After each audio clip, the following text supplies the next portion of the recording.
ayaan soo qabtay waa kuwa AI dhaqan xumo iyo qabiil ku soo gudbiya laakiin maanta nolosha ayaan ku hayaa maxaa ku keentay inaad dhaqan xumo soo gudbisaan adinkoo waxyaabo kale heli kara kana uga daramay ku sah waa kan dhaqan xumada AI ku soo gudbiya maanta waad baxaysaa waa ku sii daynaa laakiin mar kale ha u laaban labadan kale baahi ayaa i haysa soo asi u xumaa hilibkiisana wuu u xun yahay saas ayaa ku dambayn doonta haddii aad xumaan soo gudbisid mobilka bal soo fiirina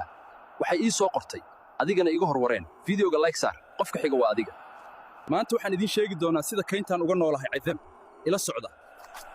halkan dad ayaa maray saaxiibo ayaa noqon doonaa maanta waxaan la kulmay laba saaxiib oo cajiib ah magacyadoodu waa Cabdiraxmaan iyo Axmed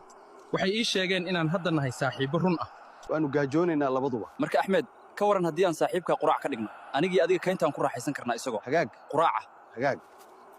dhab ahaantii si fiican ay u dhadhamaysaa Axmed anigu kuma khiyaanayn doono laakiin aan run sheegno nin saaxiibkiis cuna runtii qof caynkaas lama aamini karo